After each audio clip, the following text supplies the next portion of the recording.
Matapos wasakin ng Israel ang mga base militar ng Syrian forces at ang mga taguan ng mga missiles at rockets ng naturang gobyerno, ngayon ay nagsalita na ang kampo ng Hezbollah. Ayon kay Naim Qasim, inamin na nito na putol na nga ang daluyan ng kanilang mga armas at tulong na magmumula sa Iran. Yan ang ating pag-uusapan sa videong ito.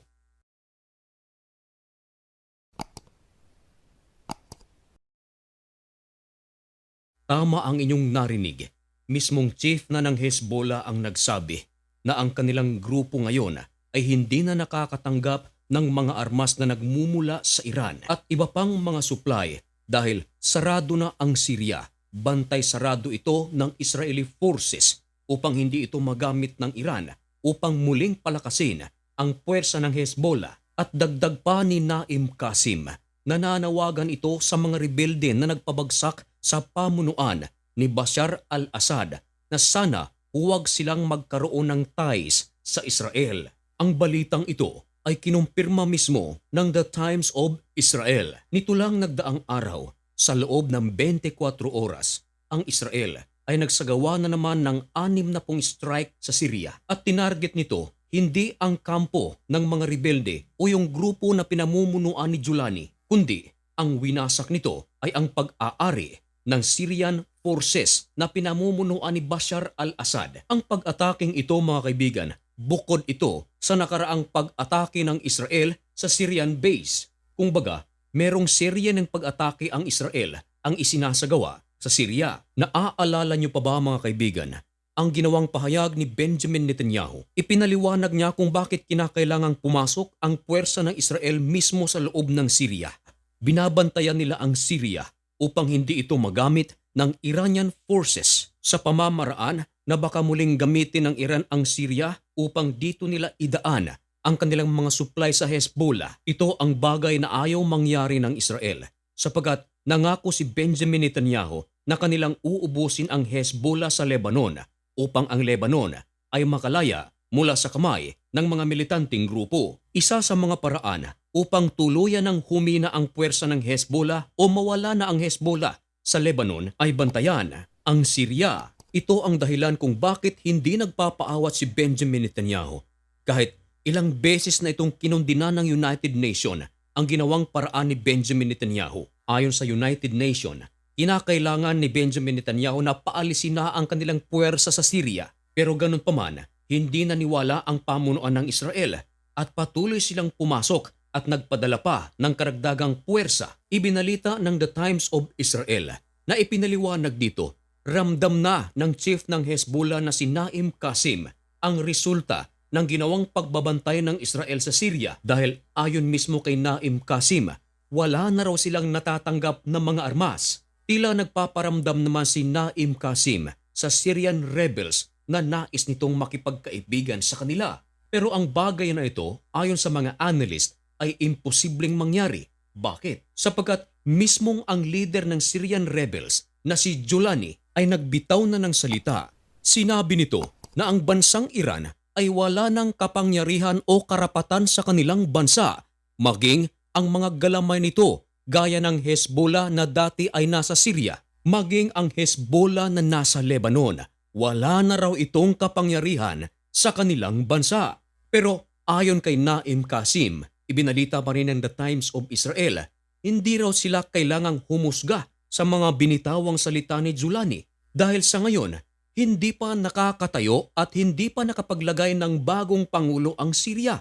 Malaki pa raw ang possibility na magbago pa ang stance nito. Narito ang sinabi ni Naim Qasim, quote and quote, "Yes, Hezbollah has lost the military supply route through Syria at its stage. Pero may kasunod, mga kaibigan. Ayon sa kanya, but this loss is a detail in the resistance work." Nako, talagang hindi pa matanggap ng chief ng Hezbollah na wala na talaga silang koneksyon sa mga rebelde na nasa Syria. Ibig sabihin, umaasa pa ito na magkakaroon sila ng magandang relasyon. Alam din ng Hezbollah chief na ang Syria ngayon bantay sarado ng Israel. Alam din nila na ang pakay ng Israel upang hindi na maidaan pa sa Syria ang mga armas na kanilang ine-expect na mula sa Iran. Kaya ayon sa Hezbollah chief na si Naim Qasim, gagawa raw sila ng ibang daanan at malayang makakapag-transfer ng armas ang Iran papuntang Lebanon. Ang tanong, saan nila ito idadaan?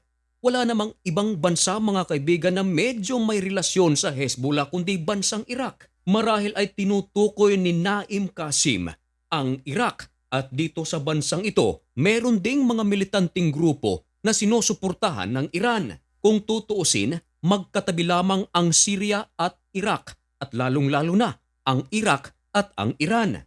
Kung ating pag-aaralan ng mabuti ang mapang ito, kitang-kita na ang Syria at Iraq ay talagang magkatabi at ang susunod ay ang Iran. Ibig sabihin mga kaibigan, maaaring dumaan sa Iraq ang mga supply na magmumula sa Iran papuntang Lebanon at kinakailangan nitong idaan sa Syria. Ibig sabihin, makakadaan nga ito sa Iraq pero matatrap pa rin ito sa Syria.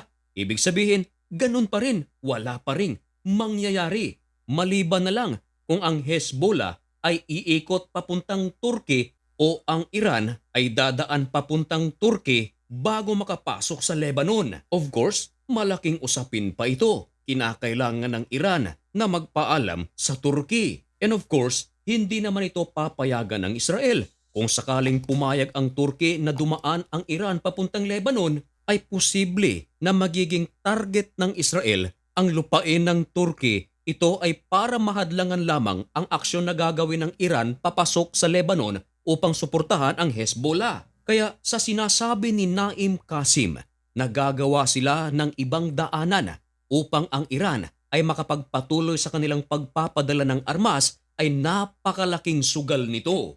Kaya marami ang mga nagtatanong, ito na ba ang katapusan ng Hezbollah? Kung kayo naman ang tatanungin mga kaibigan, naniniwala ba kayo na matatapos na ang Hezbollah sa sitwasyong ito? Kaya napakadaling intindihin. Ito ang dahilan bakit tila lumalambot ang pamunuan ng Hezbollah at nais nilang makipagkaibigan sa mga rebelde ng Syria. At kung sakaling maghalal na ang Syria ng bagong presidente nito at maging alyado ito ng United States of America at ng Israel, mahihirapan ng husto ang Hezbollah kung ang pag-uusapan ay supply ng armas. Ayon nga sa isang ulat mga kaibigan na ang Hamas ay nag-iisa na raw. Gayon din ang Hezbollah. Wala nang nakapaghahatid ng tulong sa kanila. Mga kaibigan, antabayanan lamang ang mga susunod at pinakabagong pangyayari sa Lebanon, sa Israel, sa Iran, sa Syria, Middle East at saan mang dako ng mundo. Dito lang sa Usapang Banal.